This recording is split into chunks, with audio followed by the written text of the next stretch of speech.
Lurking down below in the darkest depths of the ocean, we find our way into the abyss. Filled with extremely dangerous mobs and even more dangerous bosses. Everything here wants me dead, even the cows. I have to survive 100 days in the abyss. I have 3 objectives. 1. Raid a watchtower, destroying all of the spawners. 2. Defeat the beast known as the Roka. And 3. Venture into the frost world. Can I survive 100 days in the abyss? Let's find out.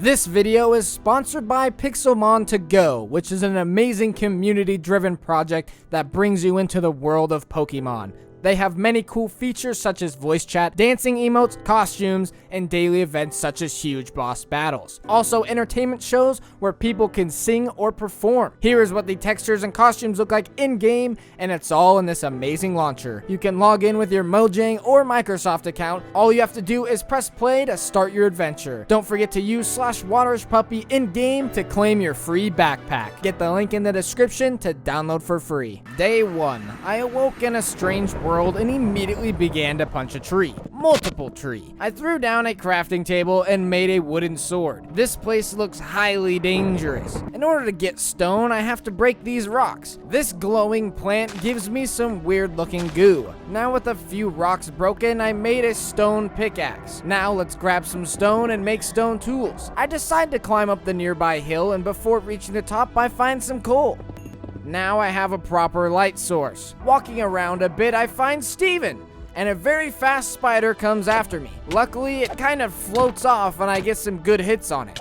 Looks like this plant lights you on fire. Building up a little bit, I am at the top and spot some zombies. Doesn't look like there is much around. For sure don't want to fight any lizards or wolves right now. I end up spotting some coal, and after getting it all, I decide to get some extra stone. Then I find this weird looking ore. The stone pickaxe doesn't let me get it, so I'll have to leave it for now. After digging out the area, I slap a door down, and looks like this will be our small base for now. Day 2. Seeing how enemies are above ground, I decide to start a mining tunnel, which leads me right into a little cave. Not sure what this is or what it will do, but I'm not going to test it. I end up hearing a lot of creeper noises and decide to place some torches around the base. Now let's keep digging this down. Here's a bit of coal, and let's get a few extra pickaxes. I stumbled into a cave and looked around with extreme caution. Who knows what could be down here? Looks like there are lots more of these fire plants. Gonna need all this coal for more torches.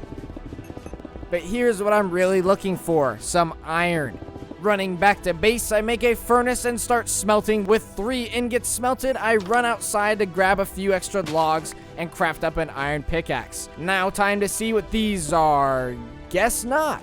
With all the iron done, I make a bucket, an iron sword, and run outside. Going down the mountainside, I remembered spotting some water around while looking for rocks. Here we go. Now I just need 1 critical ingredient. Just need to aggro this spider, and as you can see, this small little spider is very dangerous. Luckily, I got what I wanted, a piece of string. On my way back to base, an abyss guard came running after me. I get a hit off before running around, and this guy is fast, just right on my tail. I managed to build up a little bit where he can't reach me and finish him off. He dropped a gold nugget. Back at base, I used my string to craft a fishing rod and place down a water source. This is the only way I could think of to get food at the moment. And the water here does give me fish. Finally, something to eat. Only downside is it takes a while for fish to bite in this place. Day 4, I return back to the water I found previously and grab some more. Trying to get home again, I get chased by another abyss guard. I use this plant to levitate up the hill safely. Now safe and sound, I dug out a small area and make an unlimited water source. Looks like this blue stuff is lava. Now it's time to do a lot of fishing. I end up using the whole fishing rod, but got a decent amount of fish, and for some reason a lot of puffer fish. Now with a little bit of food in my inventory, I feel safer going down into the mines. I end up grabbing a bunch of iron and coal while down there. I went through the caves very slowly, not to be surprised by any mobs. I found some abyss crystals, and this fire I accidentally walked into gives me good buffs? Day 11, I was back at base and got my iron smelted. It took a whole day. Now day 12, with all this iron, I made a full set of armor. Now some extra pickaxes, and time for some strip mining. Probably need to have some more torches before doing this. Not long into the session, I found this ore, which is abyss diamond. Can be used to make tools and armor. Now back to the long digging. I found some actual diamonds, which I was starting to think didn't exist here. I used the rest of my pickaxe and made the run back to base. Day 16, the run is way longer than I thought it would be. I made a chest for all of my mining items and used the abyss diamonds to craft a nice pickaxe. I tested to see if it was as strong as normal diamonds by mining some obsidian. Let's get this ore that I skipped over. Fire diamonds. How interesting. Now it looks like I can get these ores, which give me the same goo from the plants called Lauren. Day 17, I went to get a look around. Maybe time to see what Steven wants. Come on, Steven, take out the scary mobs. Coming down the mountain, I spotted some ore.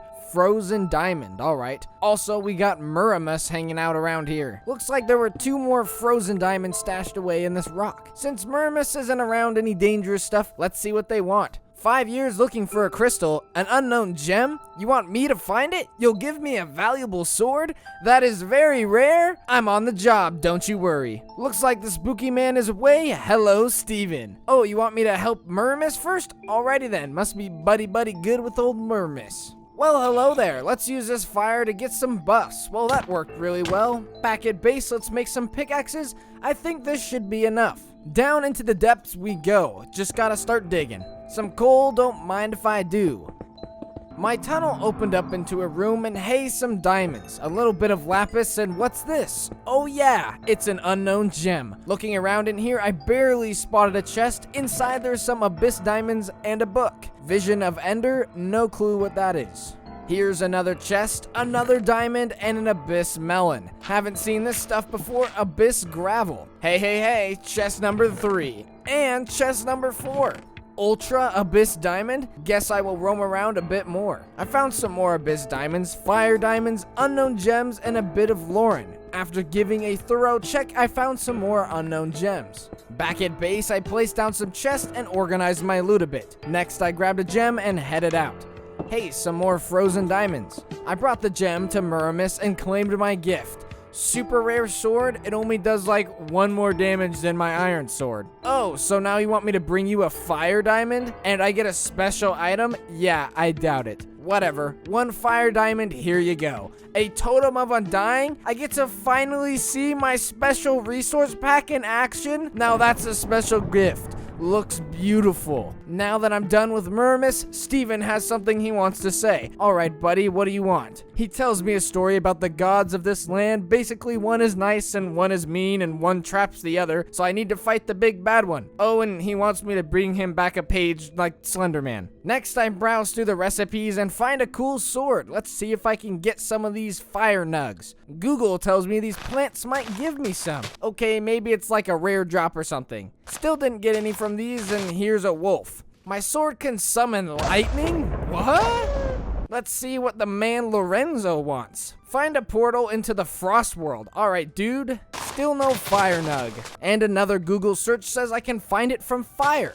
Nope, still nothing. This fire right here is how I get it. It's a different blue color. Guess it's time to go on the hunt for the blue fire. Day 21, I run into Jackson. He wants me to bring him a ring and he will help me fight the Roka. Climbing up the hill, I fight some soul guards. This is why I build up. 1 hit takes away 6 hearts. Looking around, I don't see any fire in sight, but I do spot a building. I will go back to this later. Hey, there is a wild Sylvia around here, but also a scorpion. After fighting a zombie, the scorpion was just far enough away I could chat with Sylvia. She wants me to kill a raptor to avenge the death of her friend. Not sure I am ready for that, seeing how a zombie can literally 2-shot me. Just to show how powerful the mobs are here, look how many hits it takes to kill this mob. He dropped a soul heart. Finally, I found some blue fire, and not just one. There is some inside this tree thing. Just need to get back to base. Now I can craft this new sword called... yeah.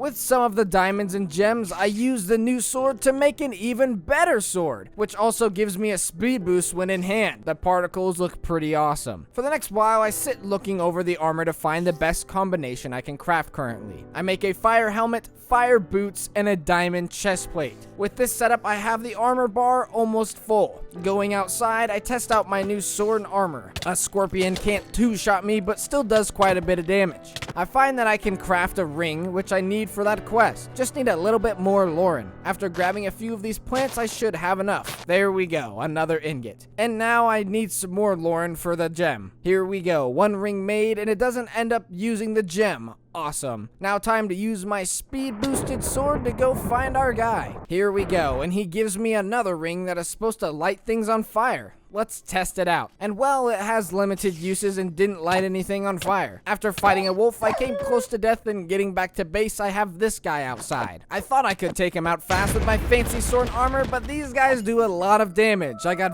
very lucky I didn't die, but I lost my beautiful totem in the process. At least I got to see it flash across the screen in all of its glory. Day 25. Wandering around, I ran into this plant, which gave me a really good scare. It hits you with lightning when you touch it. Makes sense it would drop these. Bunch of these plants around, might as well get some Lauren. Also found Carlos, who wants one of my abyss melons. One melon coming right up. And well, he gives me an enchanted golden apple, one of the rarest items in the game. Carlos doesn't mess around. I dropped that off at base, and seeing how I am out of food, I went on the search for spiders. Here's one way down there, guarded by a bunch of stuff. Making my way down, I get injured by a wolf and start to rethink my idea of killing a super fast spider. After another wolf encounter, it's back to base. Let's try one of these melons, and oh wow, these are really good. Instant health and regen. While back for the spider, I ran into this plant that gives me regen and extra hearts. I wish I could bring these around with me. Sadly, after looking around, it looks like the spider despawned. While trying to find another one, I ran into this strange thing, and after right-clicking it, it gave me a piece of paper. Looks like a new biome with more trees. Let's snag some of this blue fire that's around. Looks like there is a new man out. Marcus, what do you have for us? You really need a netherfire ingot and will give me a powerful chest plate. Powerful is spelled wrong, by the way. In order to make a netherfire ingot, I need a netherite ingot. Yeah, I don't know how I'm gonna get one of those. Moving on a bit, I spot another one of these. Down the mountain, and let's go, we got another page. More crazy health mobs. Day 28, I spotted a purple tree. Looks like normal wood around here, but the leaves give me a mushroom. I made a stone hoe and grab the rest. Now time to test if this is food or death. This mushroom might have saved my life since I couldn't find any string. And would you look at that, there's a spider. Didn't drop any string though. Making it back to base, it's time to go talk to Steven. I tell him I found a page and he gives me a recipe for a book. Looks like I need to get at least one more page. A day of traveling, and here we go, that's 3. Another day back home, and I think it's time to make some better tools and armor. After using 5 stone pickaxes, this was the best find for sure. Next, I grab some obsidian and craft up an enchantment table. Need to dig out an area for it. There we go. And these are the only bookcases I have for it. I really need to get more bookcases because I want Fortune 3 for all the loot from strip mining. With my anger of not having any books, I decided to take it out on this lizard, and to my surprise, it didn't start attacking me. Now I'm curious if it can be tamed. Sadly, I hit it on accident and had to say goodbye. That really didn't make me any happier.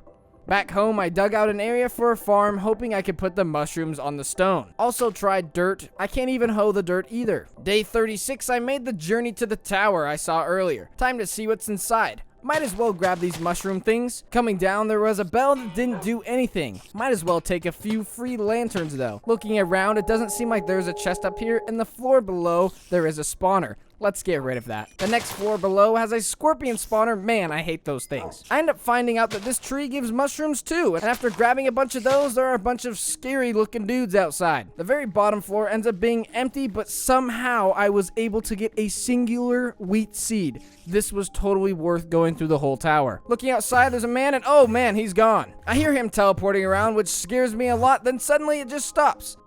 Guess it's time to leave? Nope, it's time to run. After making it away, I find another purple tree and get some more mushrooms. Haven't seen this boss before. Traveling around some more, I found a new biome that is full of bright trees. There are quite a few mobs around here. Wow, a super rare sword? I still feel scammed from that one person. I mainly just kill stuff while I'm here. Day 41, I ran into whatever this thing is, and oh shoot, it's the Elder. Guess let's just go for it. Well, that was a lot easier than I thought. I kind of did cheese it though, but hey, I bet he would have killed me in 2 hits, honestly. Day 43, now I am safe and sound back at base, so it turns out that what I need for the book is the Roka horn, so looks like I gotta find and defeat the Roka. Day 47, after a legit hour of running around, I found the Roka bar pop up, and oh no, it just went away. On the bright side, here's a page thing though. Another large amount of days later, I was finally able to see what the Roka looks like. He is looking pretty powerful, to be honest. I guess it's time to approach and start a battle. So it turns out that he is pretty fast and does over half my health in a single blow. I end up running away straight into some water. This made the Roka really slow and gave me the perfect opportunity to take it down smoothly. Honestly, don't know how this mod expects me to beat these bosses. Guess I really need to get Fortune 3 for all of these ores. Once defeated, I was able to attain the Roka horn. Ah, these plants are literally the best. As I was leaving, I noticed a structure in the mountainside. Very nice, a regular Minecraft dungeon. Let's light this up, and looks like I don't need to find any string anymore. I'd say it's time to make my way back to base now. Day 54. I was a lot further away from base than I thought. Let's craft up this book, another fancy named item. Looks like the book can be used to craft an eye.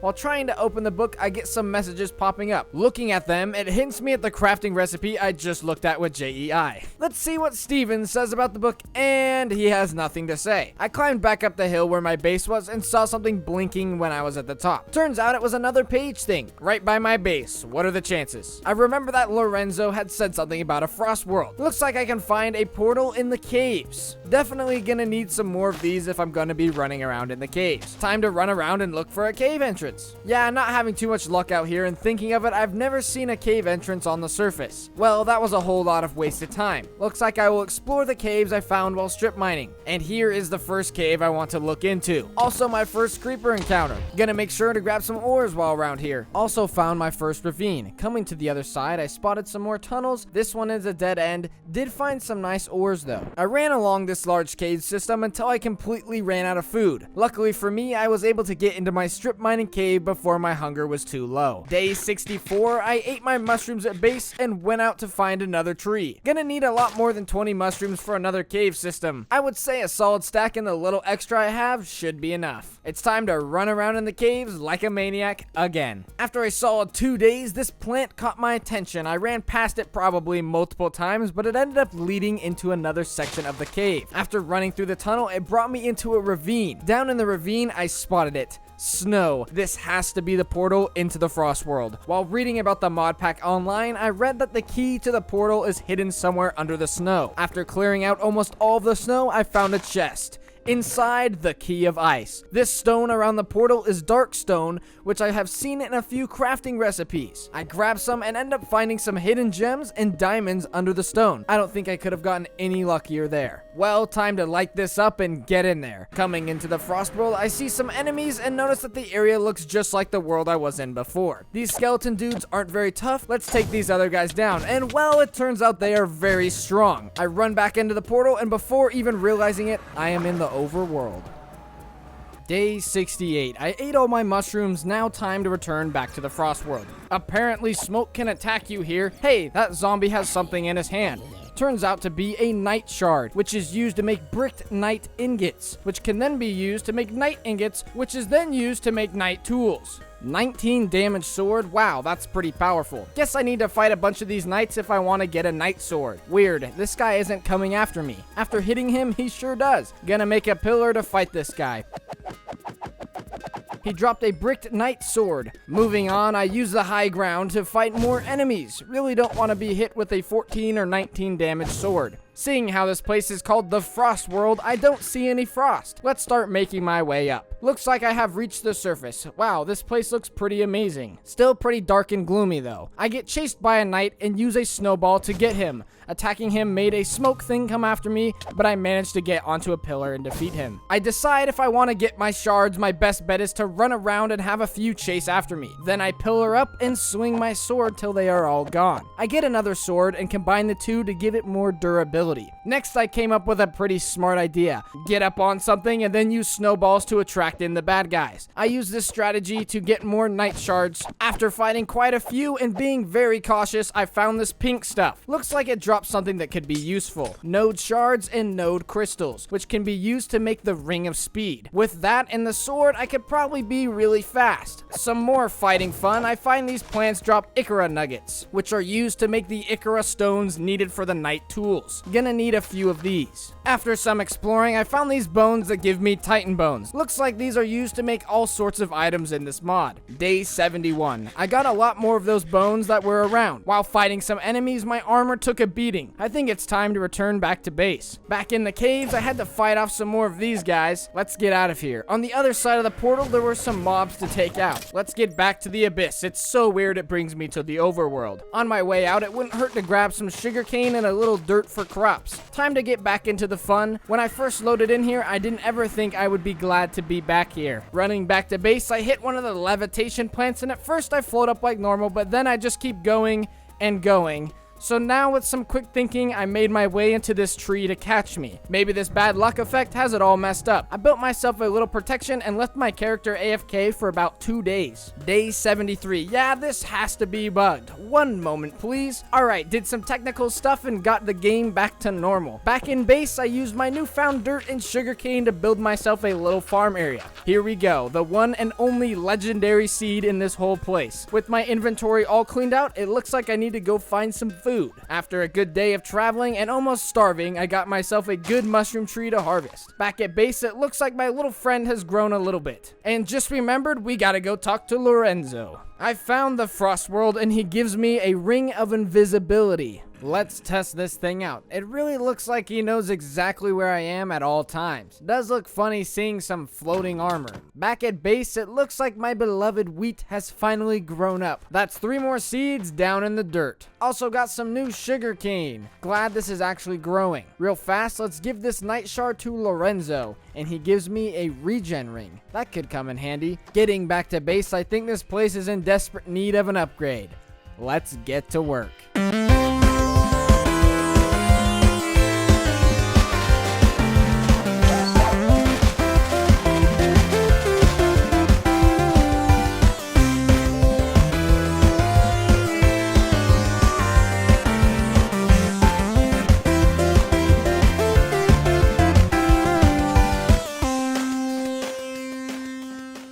Here on the 100th day, I had to wrap up my building fairly quickly. I decided to go for an overgrown look to the base. Really weird, there are lots of slabs, stairs, and trapdoors, but I am not allowed to craft them, which very much limited the blocks I could use for this base. Still think it turned out great, and with all the glowy plants, there may just be a few too many, but I still think it looks amazing. With this base all done and dusted, we can conclude our 100-day journey.